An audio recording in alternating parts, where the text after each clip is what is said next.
quick explanation of Luciferianism and Satanism based on astrology is that Satan is typically connected to Saturn in the occult, and Lucifer is usually connected to Venus.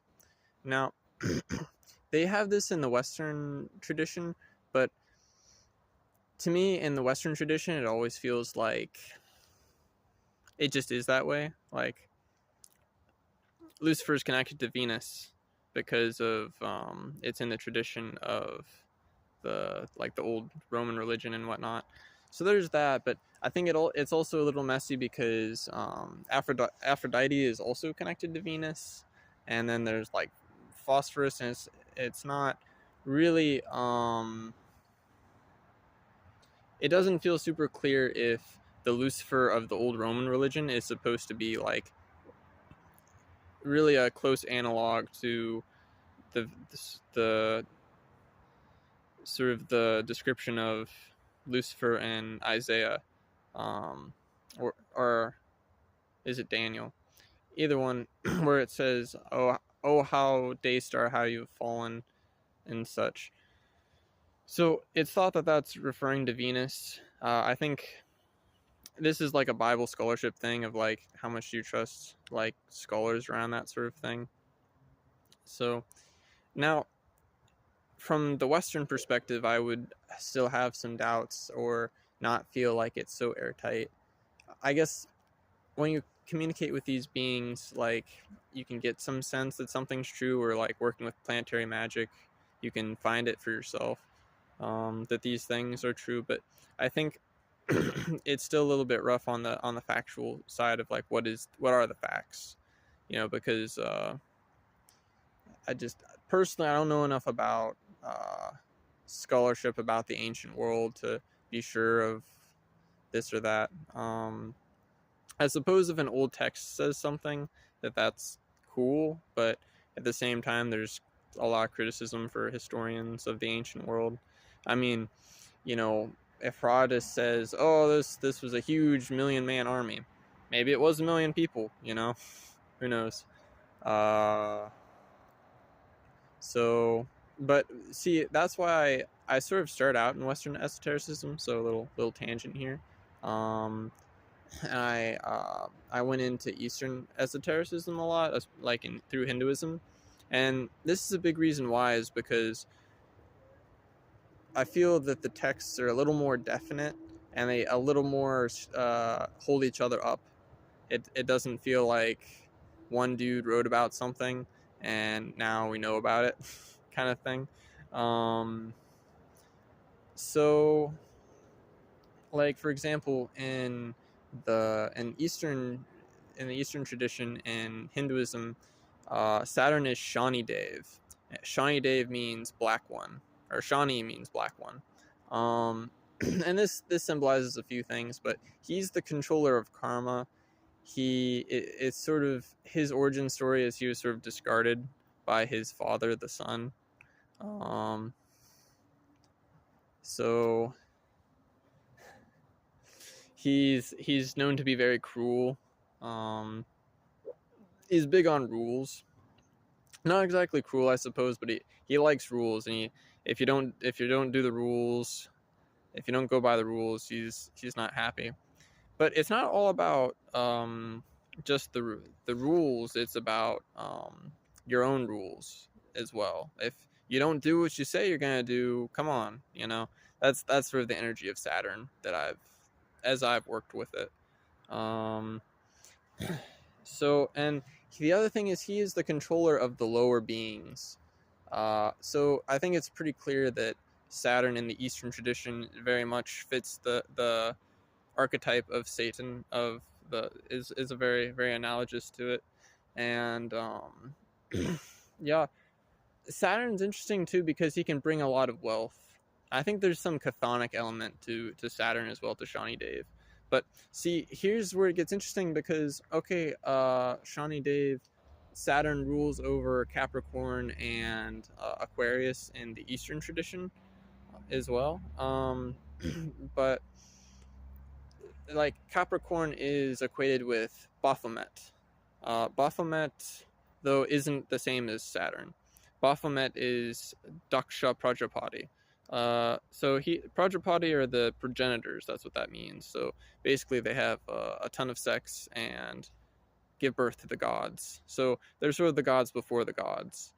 I got the sense that they're a little more like sages, like they're just doing their thing in their own corner of the universe, not really bothered by, you could say, the politics of the cosmic play in Hinduism.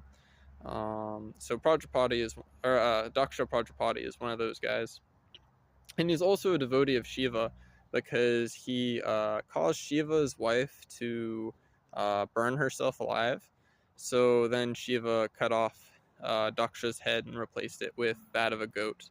So that's a big theme of Shiva, is he cuts off people's heads and replaces them, which symbolizes he changes their thinking. So that's pretty cool. I like that. I like that a lot.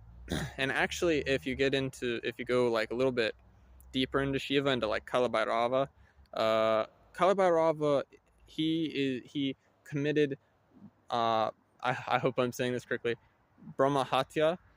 He killed a brahmana, right?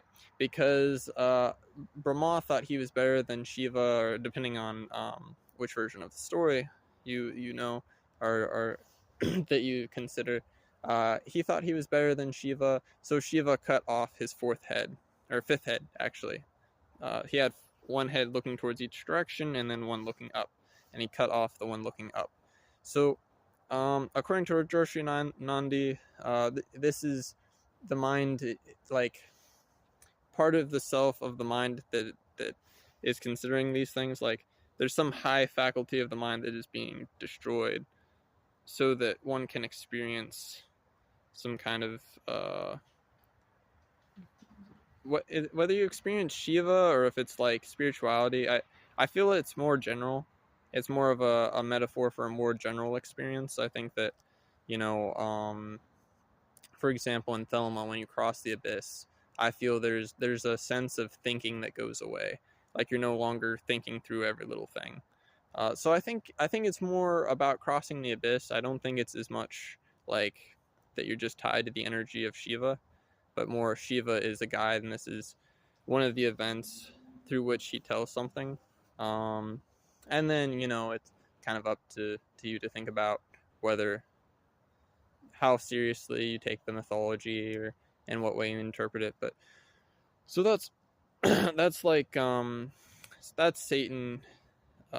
Satan is Saturn, and I don't believe that Baphomet should be equated to Satan. I think that um, this whole thing where the enemy of humanity is one dude that caused all kinds of trouble, and the benefactor of humanity is one dude.